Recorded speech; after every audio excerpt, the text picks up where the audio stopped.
Good evening everyone. आज की इस लेक्चर में, आज की इस वीडियो में मैं बात करूंगा कि क्या होता है टोसाइल क्लोराइड और कहाँ इसका यूज़ होता है सीबीएसई बोर्ड में। ठीक है, सीबीएसई क्लास 12th केमिस्ट्री में जब हम ऑर्गेनिक केमिस्ट्री पढ़ते हैं तो वहाँ पर कंपाउंड आइडेंटिफिकेशन में हम टोसाइल क्लोराइड का यूज़ करते हैं। कंपाउंड आइडेंटिफिकेशन मतलब कोई भी कंपाउंड जो है, जो आपको अननोन कंपाउंड दिया है, उसको आइडेंटिफाई करना है तो हमारे पास कुछ केमिकल टेस्ट होते हैं जो हम परफॉर्म करते हैं।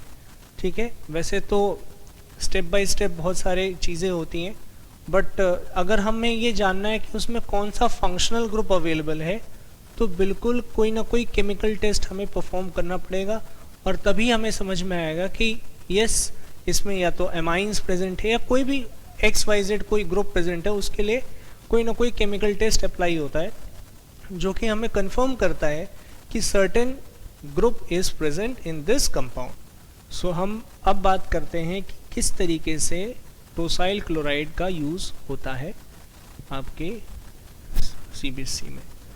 तो पहले तो हम जानते हैं कि ये दिखता कैसा है, टोसाइल क्लोराइड का स्ट्रक्चर क्या होता है। तो यहाँ पर हम बनाएंगे एक बेंजीन रिंग और उस बेंजीन रिंग में हम लगाएंगे double bond O and we have one chlorine here. So tosyl chloride को हम बेंजीन सल्फोनिल क्लोराइड कहते हैं और आपने बिल्कुल सही पहचाना कि ये एक रिएजेंट है किसका, हिंसबर्ग टेस्ट का।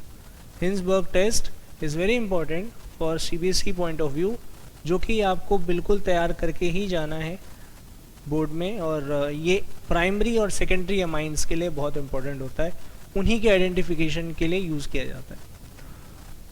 तो हिंसबर्ग टेस्ट है ये जिसको मुझे एक्सप्लेन करना है। पहले तो मैं इसका नेम लिख देता हूँ, बेंजीन सल्फोनिल क्लोराइड। इसे कहते हैं बेंजीन सल्फोनिल क्लोराइड। वैसे इसका नाम है टोसाइल क्लोराइड, ये उसका कॉमन नेम हो गया, ये उसका आईयूपैक नेम हो गया।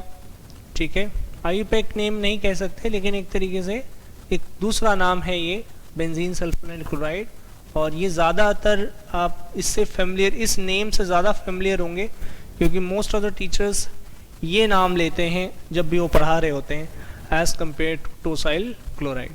ठीक है, चलिए हम अब बात करेंगे कि वो कौन सा केमिकल टेस्ट है जिसमें यूज़ होता है। तो हिंसबर्ग टेस्ट को हम एक्सप्लेन करने जा रहे हैं यहाँ पे। हिंसबर्ग टेस्ट, तो हिंसबर्ग टेस्ट क्या है, तो हम यहाँ देखेंगे, व्हेन प्राइमरी एमाइन और any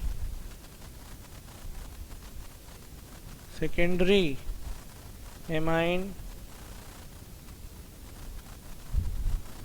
and कर देता हूँ और की जगह, and secondary amine reacts with the benzene या टोसाइल क्लोराइड, शॉर्ट में आप इसको लिख लीजिए chloride, it gives the formation of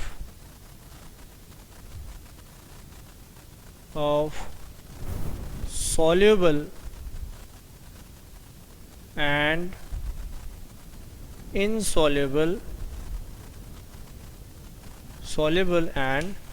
insoluble alkali। ठीक है, तो मैंने क्या बोला है आपको यहाँ पे कि प्राइमरी एमाइन या कोई सेकेंडरी एमाइन, एमाइन एक ग्रुप होता है RNH2, अगर आपको पता नहीं है, प्राइमरी एमाइन ऐसा दिखता है, सेकेंडरी एमाइन कुछ इस तरह दिखता है। ठीक है, जब वो रिएक्ट करता है टोसाइल क्लोराइड से तो it results in the formation of soluble alkali और इनसॉल्युबल एल्कली रिस्पेक्टिवली। ठीक है, रिस्पेक्टिवली, क्योंकि मैं आपको बताना चाहूँगा प्राइमरी एमाइन के केस में सॉल्युबल एल्कली बनता है और सेकेंडरी अमाइन के केस में इनसॉल्युबल एल्कली मिलता है। ठीक है, तो चलिए उसकी रिएक्शन देखेंगे। और टोसाइल क्लोराइड को शॉर्ट में आप C6H5SO2Cl भी लिख सकते हैं, ये उसका केमिकल फॉर्मूला है। ठीक है, तो यहाँ मैं बना रहा हूँ फॉर प्राइमरी अमाइन, यहाँ रब कर देते हैं। आप चाहें तो वीडियो को पॉज करके नोट कर सकते हैं। ठीक है, चलिए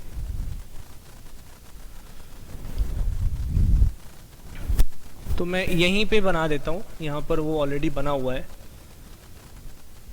तो मैं यहाँ पर RNH2 से रिएक्शन करा रहा हूँ, ये मेरा प्राइमरी अमाइन है। इसको यहाँ पर आप ऐसे सोच सकते हैं, यहाँ पर 2 हाइड्रोजन एटम है। ठीक है, अगर मैं इसे ऐसे बना दूँ, एक नाइट्रोजन यहाँ, नाइट्रोजन में एक हाइड्रोजन यहाँ लगा हुआ है, एक हाइड्रोजन यहाँ लगा हुआ है।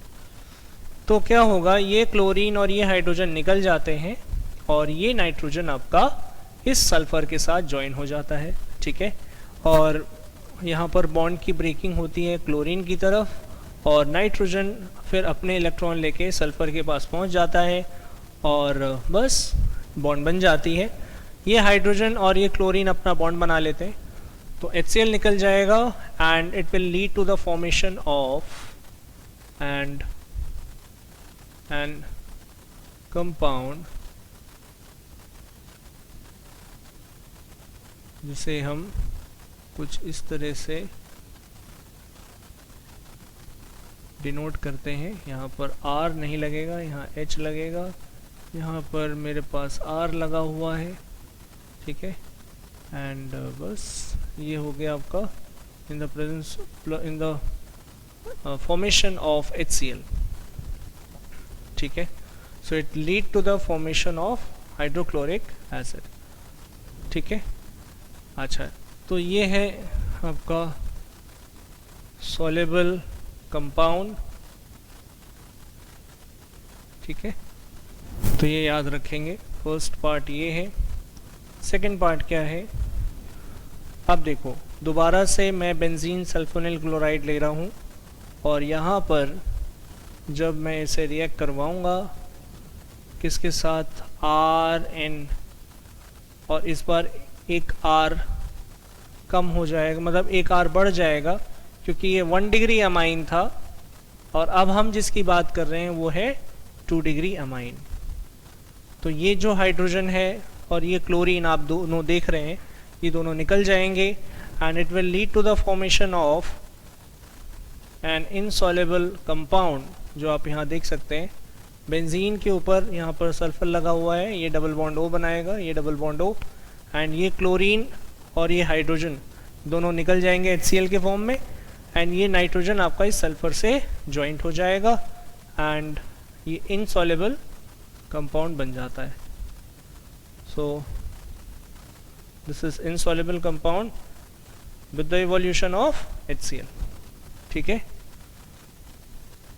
तो हमें अगर एल्कली, मतलब एल्कली कह रहा हूँ मैं, अगर मैं बेंजीन सल्फोनिल क्लोराइड से मैं अगर प्राइमरी अमाइन की रिएक्शन करवाता हूँ तो मुझे एक सॉल्युबल कंपाउंड मिलता है। लेकिन वह अगर उसी जगह अगर हम देखते हैं कि किसी सेकेंडरी अमाइन की रिएक्शन अगर मैं बेंजीन सल्फोनिल क्लोराइड से कराता हूँ तो मुझे इनसॉल्युबल कंपाउंड मिलता है। ठीक है, तो अगर सॉल्युबल है तो आप सीधा सीधा समझ सकते हैं कि प्राइमरी अमाइन बन रहा है, और अगर इनसॉल्युबल है तो आप सीधा कह सकते हैं कि ये सेकेंडरी अमाइन बन रहा है। लेकिन बच्चों टर्शरी अमाइन के केस में कोई रिएक्शन नहीं होती है। जब भी मैं C6H5SO2Cl की रिएक्शन किसी टर्शरी अमाइन से करवाऊंगा, अगर रिएक्शन होती भी होगी तो उसमें कोई ऐसा हमारा कंपाउंड नहीं बनेगा जो हमारे फेवर में हो।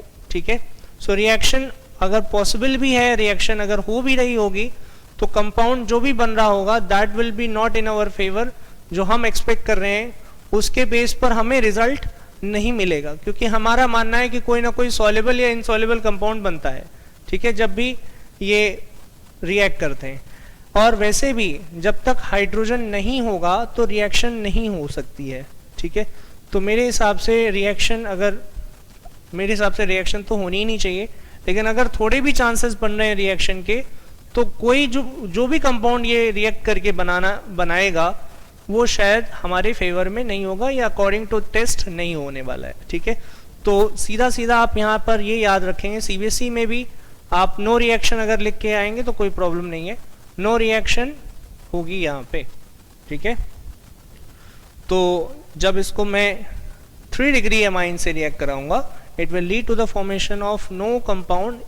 ठीक है, no reaction, simply no reaction आप याद रखें। तो ये है पूरा का पूरा केमिकल टेस्ट, और ये बेसिकली कंफर्मेशन ऑफ, ये भी इंपॉर्टेंट है, ये लिखवा देता हूं मैं, वेट अ मिनट, दूसरा मार्कर ले लिया, यहां लिखेंगे it is used to confirm the presence of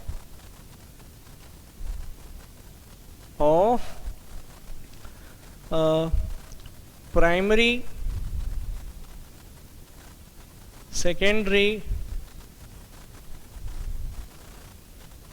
secondary amines. अच्छा, मैं टर्शरी के लिए क्यों नहीं लिख रहा हूँ, आपके मन में आएगा सर टर्शरी के लिए भी तो नो रिएक्शन हो रही है, तो मतलब अगर रिएक्शन नहीं हो रही है तो इसका मतलब हो सकता है कि वो टर्शरी कंपाउंड हो, लेकिन कोई और भी कंपाउंड हो सकता है, ज़रूरी नहीं कि वो टर्शरी वाला ही हो। तो इट इज़ नॉट नेसेसरी कि ये टर्शरी के साथ ही नो रिएक्शन शो करता है, और भी ऐसे कंपाउंड हो सकते हैं जिनके साथ ये नो रिएक्शन शो करेगा। ठीक है, तो एग्जैक्टली हम ये नहीं कह सकते हैं कि यही कंपाउंड होगा अगर नो रिएक्शन शो हो रही है, तो इसीलिए मैं यहाँ पर ये नहीं लिख सकता हूँ कि अगर रिएक्शन नहीं हो रही है तो ये डेफिनेटली टर्शरी अमाइन की ही वजह से है। ठीक है, तो इट कैन बी एनीथिंग, तो इसलिए हम सिर्फ अभी यहाँ पर ये लिख सकते हैं कि ये प्राइमरी और सेकेंडरी अमाइन की कंफर्मेशन में ही यूज होता है।